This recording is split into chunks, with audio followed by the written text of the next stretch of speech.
안녕하세요. 민원연 사무처장 김언경입니다. 자, 영상으로 만나는 민원연 모니터 보고서, 민원연 보도비평TV. 자, 오늘은 그 세 번째 시험 영상입니다. 오늘은 민원연이 선정한 2014년 8월의 좋은, 나쁜 방송 보도에 대해서 이야기해 보도록 하겠습니다. 자, 시작하기 전에 심사 대상부터 알려드려야겠죠? 민원연이 선정하는 이달의 좋은 방송 보도, 나쁜 방송 보도는요, 매월 1일부터 31일까지 방송사의 저녁 종합 뉴스를 모니터하고 있습니다. KBS 뉴스 9, MBC, SBS, YTN, JTBC, TV조선, 그리고 채널 A에서 보도된 내용을 대상으로 심사를 하고 있습니다. 자, 그럼 2014년 8월의 선정 결과를 한번 볼까요? 2014년 8월의 좋은 방송 보도는요. 짠! JTBC 뉴스 9 4대강 관련 보도가 선정되었습니다. 자, 4대강 관련 사업은요, 이명박 정부 당시에 가장 뜨거운 논쟁이 되었던 그런 사업이었습니다. 시민들과 전문가들의 아주 거센 반대가 있었죠. 그런데도 불구하고 4대강 사업은 끝내 강행되었습니다. 그리고 2년이 지났습니다. 그러다 보니 사람들은 4대강에 대해서 이제 점점 관심이 줄어들기 시작했습니다. 그런데 요즘 4대강 개발의 문제점이 서서히 현실로 드러나기 시작했습니다. 자, 생태계 교란도 문제지만요. 일단 시민들의 생활과 직결되는 그 식수에까지 위협을 뻗치고 있습니다. JTBC는 이러한 내용을 지난 7월부터 8월까지 60여 건의 보도를 통해서 4대강 관련된 모습을 생생하게 보여주었습니다. 그래서 4대강 관련된 그 문제점들을 다시 한번 우리 사회에 환기시켜주는 아주 좋은 보도를 했죠. 큰빛 이끼벌레라는 모양이 좋지 않은 생물체가 딱 나타났죠. 그러자 잠깐 다른 언론들도 4대강에 관련된 내용을 보도했습니다. 하지만 그 이후에 다시 잠잠해지기 시작했습니다. 그렇지만 JTBC는 이 관심을 계속 이어서 4대강 완공 2년을 맞이해서 4대강을 직접 찾아가서 그 변화된 모습을 생생하게 보여주는 이런 보도를 한 것입니다. 자, JTBC가 7월 7일을 시작으로 해서 8월까지 보도한 내용들을 한번 보실까요? 예, 굉장하죠. 65건. 7월에는 48건이었고요. 8월에는 17건이나 보도했습니다. 이 기간에는 세월호 특별법 관련돼서 많은 이슈들이 있었고요. 또 여러 가지 사건, 사고가 있었습니다.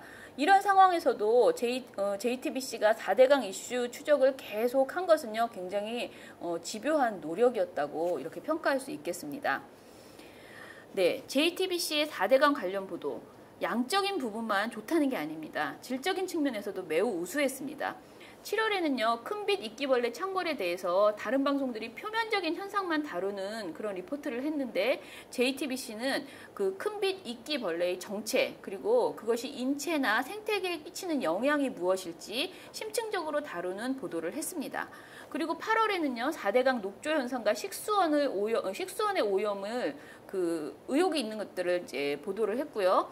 그리고 4대강 건설 과정에서 생긴 의혹들, 그리고 이명박 정부가 주장하는 4대강으로 인한 경제 효과 굉장히 크다고 얘기했었죠. 그것이 정말 실체가 있는지 이런 다각도로 4대강의 문제들을 접근해보는 이런 보도를 했습니다. JTBC의 4대강 관련 보도가 돋보이는 점 중에 하나는요, 시청자를 우선으로 하는 보도 태도에 있습니다. 7일에 JTBC가 큰빛 이끼벌레 관련된 첫 보도를 했습니다. 이 보도 이후 시청자들이 굉장히 많은 궁금증을 호소했습니다. 그러자 바로 다음날 뉴스에서 손석희 앵커가 이 문제를 해소하고자 하는 그런 인터뷰를 했습니다.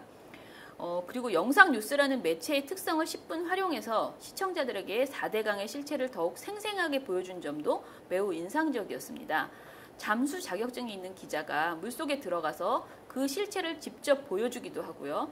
악취가 나고 더러운 취수구 인근 검은 뻘을 스튜디오에 직접 가지고 와서 보여주기도 했습니다. 텍스트나 이미지만으로는 쉽사리 와닿지 않던 4대강의 참상을 실감나게 전했다는 점에서 매우 돋보이는 보도였습니다. 자, 저는요, 이 보도 모두를 URL로 꽉 묶어서 여러분들 모두에게 쏴드리고 싶습니다. 이게 65편이니까요. 모두 보시려면 1시간이 조금 넘게 걸릴 것 같습니다. 그런데 그 1시간을 투자해서 대한민국 2014년 8월에 4대강의 현실을 볼 수 있게 된다면 전혀 아깝지 않은 1시간이 되겠죠. 그리고 이번에 이달에 좋은 방송 보도를 선정하는 과정에서 굉장히 강력한 최종 후보가 하나 더 있었는데요. 이것이 바로 JTBC의 세월호와 국정원 연관성 보도였습니다. JTBC는요, 7월에 세월호 선내에서 발견된 노트북에서 복원한 국정원 지시사항이라는 문서에 대해서 상세히 보도했습니다. 이 두 건으로 보도를 했죠. JTBC는 단독으로 입수한 세월호 보안 측정 결과를 통해서 국정원 해명에 대해서 새로운 의혹도 제기했습니다. 그 중에서 아주 눈에 띄는 보도가 있었는데요. 바로 이거예요. 세월호만 유독 국정원의 상세 보고라는 제목이었습니다. 보도는 세월호와 쌍둥이 배라고 하는 오하마나오의 안전점검 보고서를 살펴보니까 세월호와 다른 점이 많다는 것을 지적했어요. 특히 사고가 났을 때 오하마나오는 소속 선사에 먼저 보도하도록 돼 있는데 세월호는 국정원과 해운조합이 1차 보고 라인에 올라와 있다고 보도를 했습니다. 자, 이 밖에도 8월에 JTBC는 세월호 유족 그리고 유민아빠 주치의에 대한 국정원 사찰 의혹 보도도 세 꼭지에 걸쳐서 이렇게 보도를 했습니다. 이 내용은 다른 방송에서는 보도하지 않았던 내용입니다. 다른 방송에서 보도하지 않은 걸 보도했다고 무조건 좋다는 것이 아니고 이 내용이 정말 국민들이 알아야 될 매우 주요한 내용이었다는 거죠. 세월호 특별법 제정이 난관에 빠져 있는 상황에서 이런 주요한 내용들을 국민이 알아야 되는데 이런 내용을 JTBC만이 보도했다는 점에서 매우 주요한 보도였습니다. 결과적으로 우리 선정위원회는 굉장히 큰 고민에 빠졌는데 그럼에도 불구하고 4대강 참상을 관련한 4대강 보도를 뽑은 이유는요. 4대강도 국민들의 알 권리 측면에서 매우 주요한 주제라는 데 공감을 했고요. 오랫동안 심층적으로 굉장히 많은 내용을 집중적으로 보도했다는 점에서 4대강 관련 보도가 이달의 좋은 방송 보도로 추천됐습니다. 자, 그러면 이제 나쁜 방송 보도를 볼까요? 2014년 8월 나쁜 방송 보도는요. TV조선 뉴스쇼 판에 세월호 특별법 관련 여론 왜곡 보도였습니다. 자, TV조선의 뉴스쇼 판 세월호 특별법 관련 여론 왜곡 보도 정말 대단했는데요. TV조선은 그동안 계속 자신들의 입맛에 맞는 대중의 의견만을 골라서 전반적인 대중의 의견인 것처럼 왜곡하는 방식으로 자신들의 주장을 전파하는 보도 태도를 보여왔습니다.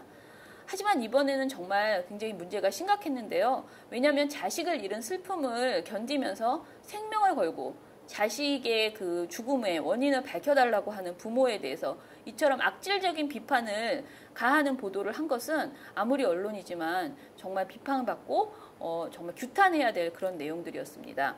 TV조선의 세월호 정쟁, 시민도 질려라는 제목부터가 악의적이죠.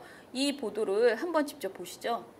세월호 특별법도 중요하기는 합니다만은 국민들의 시선이 곱지 않습니다. 세월호 특별법 처리를 둘러싼 여야의 지리한 힘겨루기에 시민들은 냉담한 반응을 보입니다.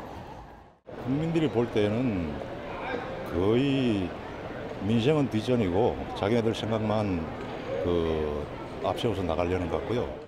자기네끼리 서로 잘났다고 싸우니까 그게 좀 우리가 시민이 보기가 안 좋아요. 유가족들의 태도에 대한 부정적 반응도 있었습니다. 무리한 요구지.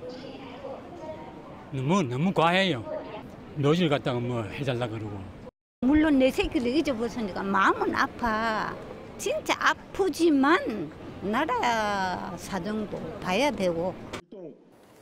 예, 보신 것처럼 이 보도는요. 마치 특별법으로 인한 마찰을 여야가 단순히 자기 밥그릇만을 위해서 싸우는 것처럼 비치게 했습니다.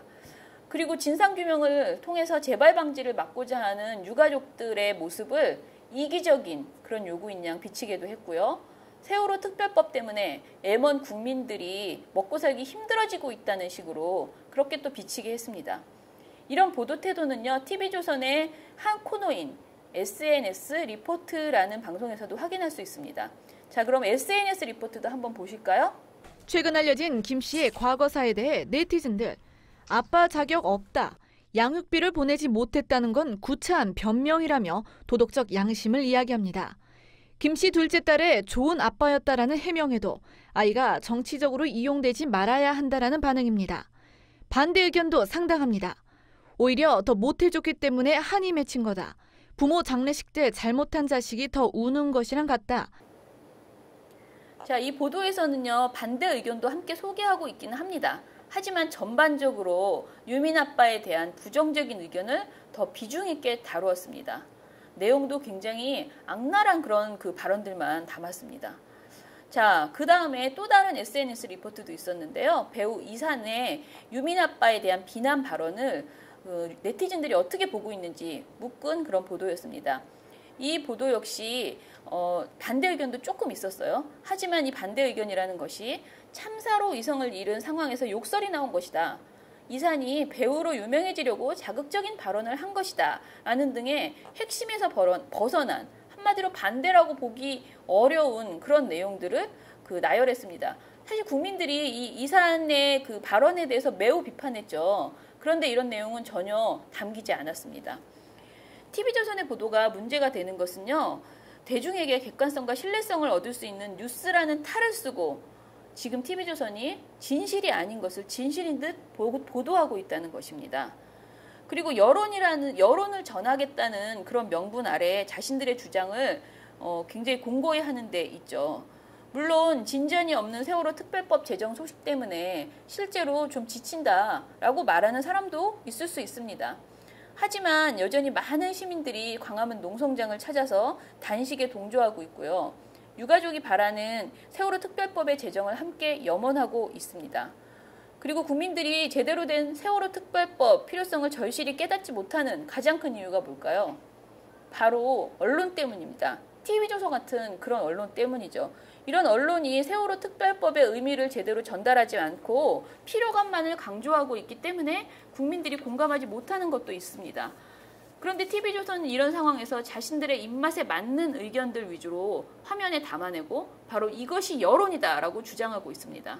이는 정말 명백한 거짓이죠. 거짓 보도입니다.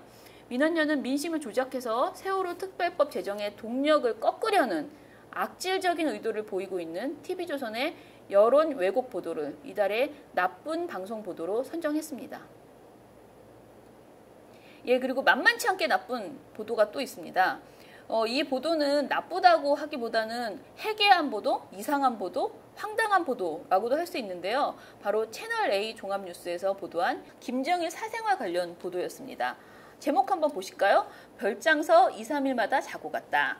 고위 간부 침실대학까지 도청. 실내 온도에 민감, 지독한 결벽증. 이 3개뿐만이 아닙니다. 이틀 동안에 무려 8곡지에 걸쳐서 김정일의 사생활에 대한 내용을 방송했습니다. 채널A는요, 평양의 한 비밀 관저라고 하는 희영각이라는 곳에 있는 내부 관리인이 탈북을 하셔서 이 탈북자께서 증언을 한 내용이라면서 이 내용을 보도했습니다. 김정일과 김정은의 엄마라고 하는데요. 김정은의 엄마 고영희 씨와의 데이트, 어떻게 데이트를 했나, 어떻게 연애를 했나, 그리고 희영각의 내부 모습 이런 것들을 보도를 했습니다. 또 김정일에 대해서 개인적인 내용들을 마구 열심히 보도했는데요. 불신이 굉장히 심한 사람이다. 한번 입은 속옷을 버리고 실내 온도를 늘 22도로 유지하는 등 결벽증이 있었다는 내용. 이처럼 지나치게 사적인 내용을 무슨 대단한 정보라도 되는 것처럼 열심히 진지하게 보도했습니다. 이렇게 뉴스 가치가 전혀 없는 내용을 호들갑스럽게 보도하는 채널A의 황색 저널리즘에 대해서 저는 정말 깊은 우려를 하고 있습니다. 여러분, 물론 이게 재미있기는 하거든요. 그런데 보지 마세요. 정신건강에 무척 해롭습니다. 자, 이제 이번 달 2014년 8월에 좋은 방송보도, 나쁜 방송보도에 대한 이야기를 마치겠습니다. 이제 추석이 다가옵니다. 여러분, 메리 추석 하시고 건강하세요. 마치겠습니다.